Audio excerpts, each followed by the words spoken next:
When Vess uploaded the new Seraphim design on the market, he quickly bought the required. Unlike the 2R-E, the Seraphim boasted a much more complex integration of disparate components. A working model demanded that Vess take much better care of the fabrication and assembly of parts. His increased proficiency in working with the 3D printer helped him in printing out parts with less deviation than normal, which further assisted him in making the assembly occur without many problems. Vess received a nasty fright once he saw the final bill for the frame. "I already have to spend 4,400 gold on the raw materials alone. If I let Iron Spirit automate its production, then the final price will at least be doubled. A one-star mech that cost 8,800 gold to buy was an absolute luxury in the game. It took an average player months to build up such a fortune." Vess decided to add a credit price to his model. "Since it's a high-performing model, I can at least feel justified if I charge real money for the Seraphim." He set a modest price of 3,300 bright credits per model, which was already at the floor of what the game asked of him. If he sold his mechs with bright credits, the cost of materials and manufacturing would also be deducted from the same currency. So in essence, Vess earned no profits at this price. 3,300 bright credits still put the Seraphim well into the premium bracket. Vess felt a little nervous of competing against more well-designed models that mech pilots could acquire at this price. "I don't believe my Fantasia will do too badly. It's one of the few flight-capable mechs in this tier after all. That's got to be worth something." Vess refused to sit on his laurels after he finished putting the Seraphim on sale. There were thousands of customized Fantasia models and millions of other one-star variants in the market. Hundreds of new creations popped up every day, so Vess had to go the extra mile in order to make his product stand out from the competition. First, he visited all the major mech enthusiast boards on the Galactic Net and shamelessly made some posts exaggerating the Seraphim's performance. He then visited Cloudy Curtain's virtual mech pilot community and exhorted the Seraphim as a patriotic purchase, as it integrated the planet's famed festive cloud generator.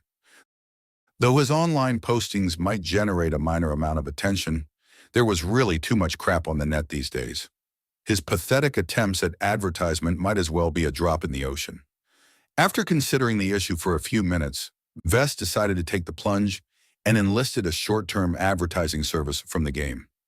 Iron Spirit featured a sprawling market, and the developers recognized that some designers wanted their own creations to stand out. So Iron Spirit's marketplace offered several methods in which to make a model stand out, such as putting them on top of search results or putting them on display in the virtual environment. The cheapest option started at 1,000 bright credits a day, and Vess bought a package deal of 9,000 credits for 10 days of sporadic advertisement. This only left Vess with 11,000 credits in his accounts, which almost turned him into a pauper. Making money comes later. Right now, it's best for me to complete the system's mission. I'll earn much more once I receive a real production license.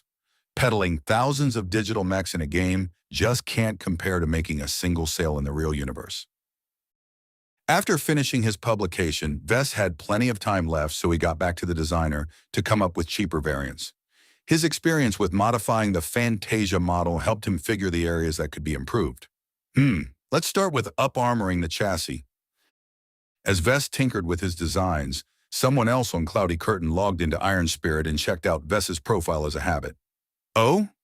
Triceratops widened his eyes. "Chasing Clouds finally uploaded a new mech. Let's see if it looks stupider than his first creation." The teenager figured the new Fantasia might sport an exaggerated chest or something. What he encountered instead was a marvelous visage. The highly customized mech looked like a Fantasia on steroids. Its wide, stretching wings occasionally poked out of the celestial clouds that emitted from the rear. The rainbow coloration offered little utility in combat, but it made the Fantasia look as if it stepped out of heaven. Only the custom mech's menacing red eye and lengthy marksman rifle gave the model some teeth. Triceratops quickly figured out the mech had been made for sniping in the air. Aerial sniping was one of the most difficult specializations a pilot could focus on, but at least this mech included a built-in aim assist module. So it's called a Seraphim, huh? It sure turned the Fantasia into something incredible. The mech excelled in both looks and performance. Though Triceratops intended to specialize in piloting medium-weight mechs, He nonetheless grew interested in buying the Seraphim and adding it to his mech stables. His eyes scrolled down the specification sheet in admiration before ending up at the prices. PFFF, what? 3,300 credits. That's a rip-off. At least the gold price looks more reasonable. Unfortunately, 4,400 gold was out of his price range. He hadn't outgrown his grunting Hallman mech yet. Triceratops calmed down and stopped his impulsive urge to purchase the Seraphim. If he knew that the gold price of the Seraphim doubled once the handcrafted model was sold, he'd likely spit his lunch. As for paying in credits, a kid like him only had 50 credits in pocket money, far too insufficient to splurge on an in-game item. His parents would scold him for wasting so much money.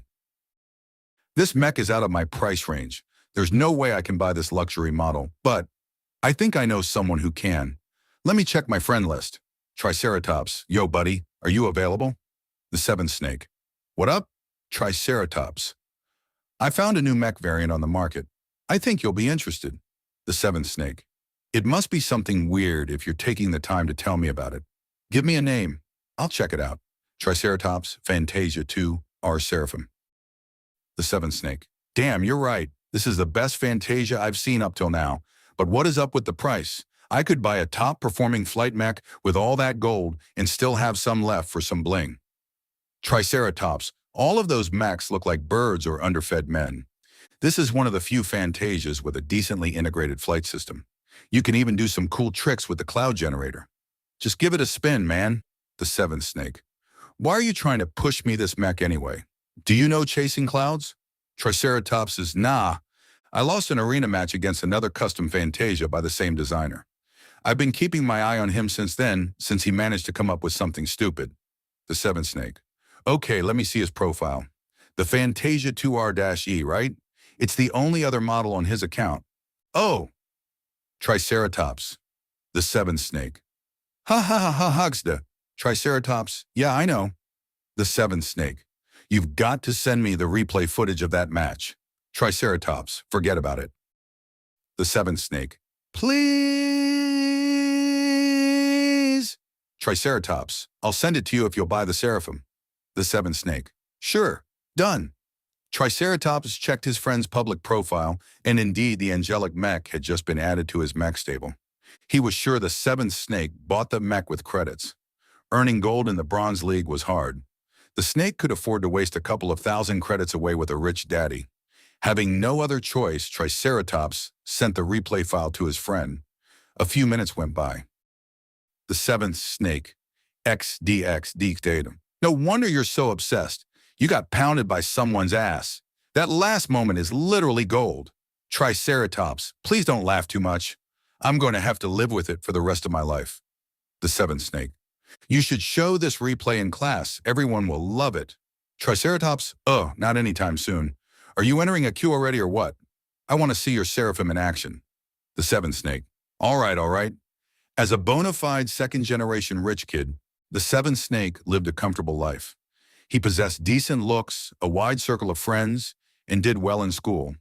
Other than the frequent absence of his overworked parents, he lacked nothing in his life. Being a potentate was just the icing on the cake. His parents hired retired mech pilots to tutor him in piloting ever since the government revealed he was one of the 3.5%. Naturally, they didn't hope he'd make a career out of it. Just the status of reservist was enough to make the both of them crazy, since it offered many generous benefits in daily life, which included subsidies and priority access to universities. His parents even bought him a personalized mech simulator so he could play Iron Spirit at home. Right now, the matchmaking finished finding an opponent for the seventh snake. Curious, he checked his opponent's profile while the game loaded the battlefield. Player profile. Nickname, Cassie the Fox League. Bronze wins/losses/draws, 307/276/0. Equipped mech. Orion Incorporated Excelsior AE-26 stock. Weight classification. Heavy. A girl, huh? The Excelsior is a tough nut to crack. Many players rank the Excelsior as one of the top 50 one-star stock mechs in Iron Spirit. Its 4 heavy legs provided remarkable stability, while its centaur-like torso boasted 20% more armor than a bipedal equivalent. What made the mech so infamous was that it had been crammed with energy weapons. It boasted enough lasers to tear anything in the air to shreds. Only the mech's slow speed, average target acquisition, and terrible heat venting issues stopped it from reaching the top 10. Lucky enough, the map selected by the game featured lots of canyons amid a desert environment. The Excelsior wouldn't be able to find a pool of water to assist it in venting any excessive heat. Once the match started, the seventh snake instantly engaged his Astoria wings and ascended the canyon, finally landing on top of a plateau with a commanding view. Though his flight had followed a jerky and unstable trajectory, it was nonetheless impressive that he maintained control of his mech, despite flying the mech for the first time. The Astoria is a lot rougher than the flight systems I train with. There's no stabilization. Regular reservists only learned how to control a flying mech in their last years in class. The seventh snake had a head start, due receiving plenty of tutoring. Otherwise, he wouldn't have been confident in purchasing and using the Seraphim in battle, while his friend Triceratops spectated this match. You must be watching me, right? Let me give you a show then. The Fantasia 2R Seraphim extended its hair sensors in every direction as it engaged in active scanning. This revealed its position, but the seventh snake didn't mind it as he knew the Excelsior couldn't reach this high up. After a few seconds, his radar displayed a new blip. So she's not even hiding. Good, saves me the trouble of combing the valleys. Cassie the Fox chose to make her stand in an open field with only a few cliffs and canyons nearby. Her choice reflected a desire to keep all angles clear so her lasers would have a clear line of fire. Her Excelsior's quadruple legs had already dug into the soil, increasing the mech's stability. Cassie the Fox wanted to slug it out. "I'm not afraid of you!" The seventh snake roared as he lifted off and flew towards his opponent, toggling on the cloud generator in order to announce his passage. The Excelsior had been caught off guard by the majestic entrance. The Seraphim immediately opened fire, its DMR spitting out compressed energy bolts at a telling frequency. Some of them even landed glancing blows on the Excelsior despite the Seraphim's speedy flight. The enemy pilot regained her composure upon getting his. She raised her Excelsior's arms and released a cascade of laser fire from its built-in barrels. The Seraphim's ECM helped muzzle the accuracy of the lasers, but the barrage of fire overwhelmed his awkward dodging. "You annoying fly!" Cassie the Fox screeched in the public channel. "It doesn't matter how many gimmicks you use, I'll still swat you down. Try hitting me more than a couple times before you boast." The girl realized she was overreacting and calmed down, slowing her fire rate. Though it meant her chances of hitting the Seraphim went down, it also delayed the time when her mech grew too hot to continue firing lasers. The battle between the two mechs progressed into a battle of attrition. The heavier mech relied on its prodigious armor to tank the DMR's punishing blows, while the Seraphim relied on its aerial superiority and ECM to avoid most of the lasers shot in its way. The Excelsior would be at a disadvantage once its heat had built up too much, but the Seraphim would also fall into trouble once its energy reserves ran out. Flying wasted a lot of energy. The Seraphim constantly ejected energy packs from its chassis as the seventh snake kept dodging in the air. The mech had painted half the sky with streaks of rainbow clouds, as if it was transforming the battlefield into a piece of heaven. All of that would stop once the Seraphim exhausted its energy. Without flight and a working rifle, the light mech was a sitting duck. It's so unfair to let heavy mechs fight against light ones. This really is the Seraphim's worst matchup. Heavier mechs offered more space for armor, energy, cooling, and weapons. They always won battles of attrition due to their higher overall capacity. The Seraphim would run out of energy long before the Excelsior could no longer handle the heat. Something had to change. He stopped firing his DMR and detached the energy feed before letting it drop. Instead, he retrieved the combat knife from its holster and held it with both hands.